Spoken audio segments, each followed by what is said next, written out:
तो भगवान कृष्ण ने कहा था द्रौपदी को कि द्रौपदी देखिए ये पांडव जो है ना, पांडव तो इन जितने दुर्योधन आदि थे, इन्होंने कौरवों ने कहा कि हमारी तरफ से पास से कौन फेंकेगा, बताओ किसका नाम है? शकुनी। इस शकुनी पास से फेंकेगा हमारी तरफ से, कौन फेंकेगा? उस समय ये पांडव यूं कह देते कि हमारी तरफ से भी कृष्ण पास से फेंकेगा। क्या कह देते कि हमारी तरफ से भी कौन फेंकेगा? कृष्ण पास से फेंकेगा। तो ये हार होती नहीं। इन्होंने सारी बात अपने ऊपर ले ली, क्योंकि ये जो जन्म रहा है ना पांडवों का, वो भगवान पर आधारित रहा।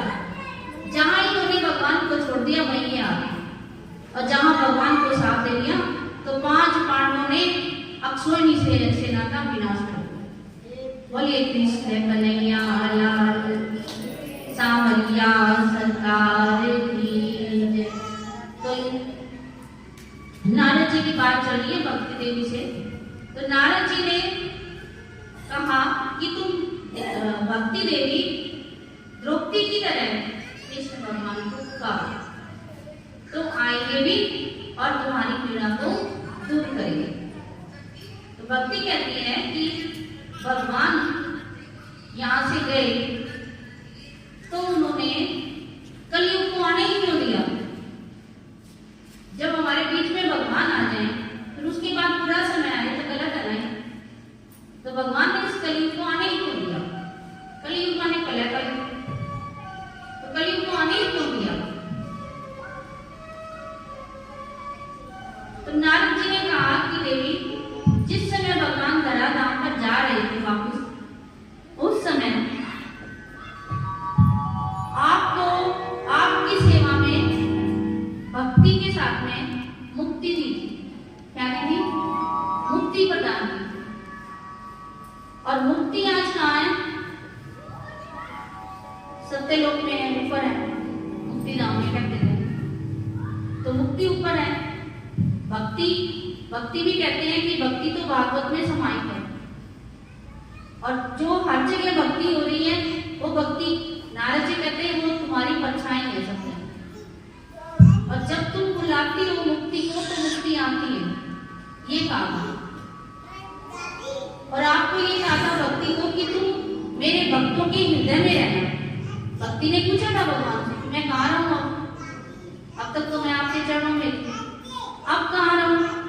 तो भगवान कृष्णचंद्र ने कहा था कि तुम मेरे भक्तों के हृदय में रहना, और जब तुम मुक्ति को बुलाओगी तो मुक्ति आएगी।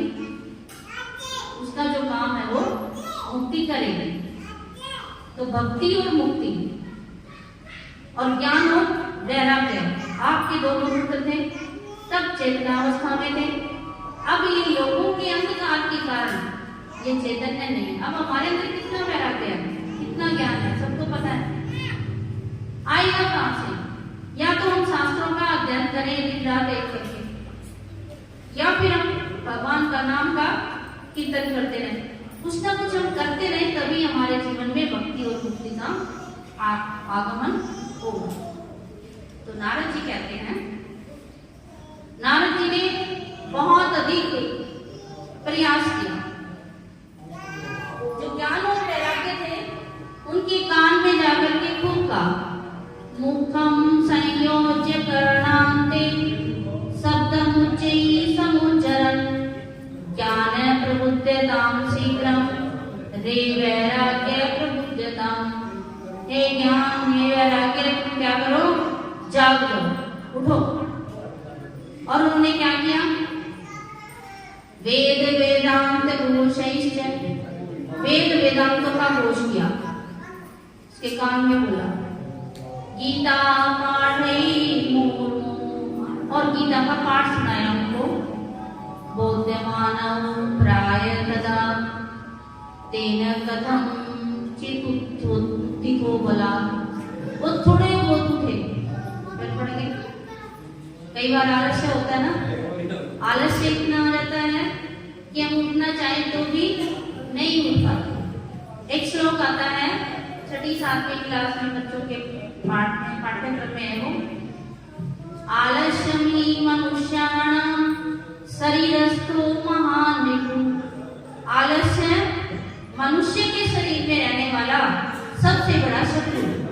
कोई शत्रु नहीं हमारा, शत्रु हमारे अंदर रहता है।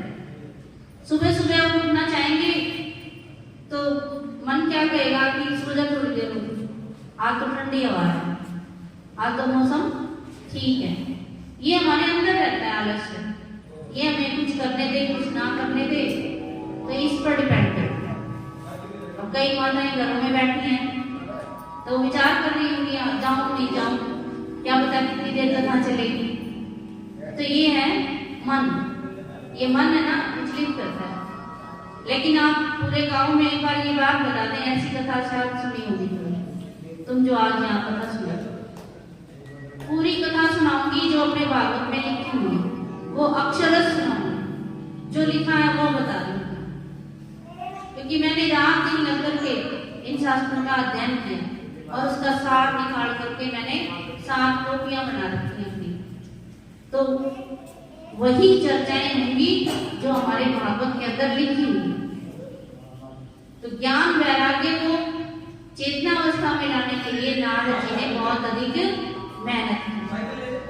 पहले क्या होता था, जब कोई काम नहीं बनता था ना, आकाशवाणी हो जाती है, व्योमवाणी कहते हैं उसको।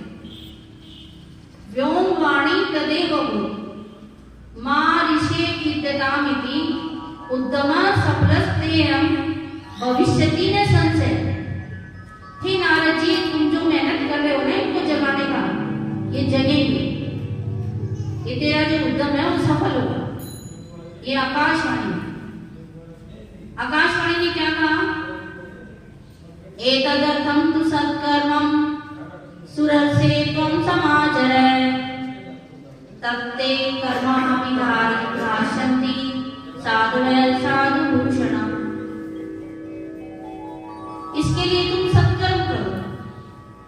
अब नारद जी को ये नहीं पता कि सत्कर्म क्या होता है, क्या सत्कर्म करो, कि वो तो किसी का बुरा तो करते नहीं, अच्छा ही करते हैं सभी का, तो मैं सत्कर्म क्या करूं।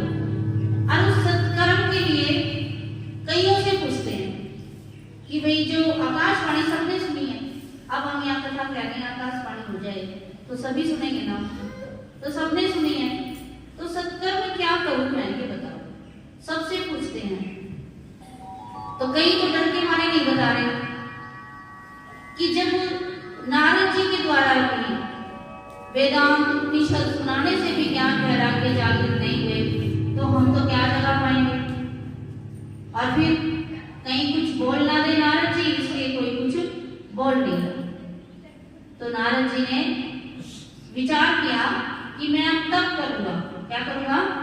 Please subscribe, like, and share.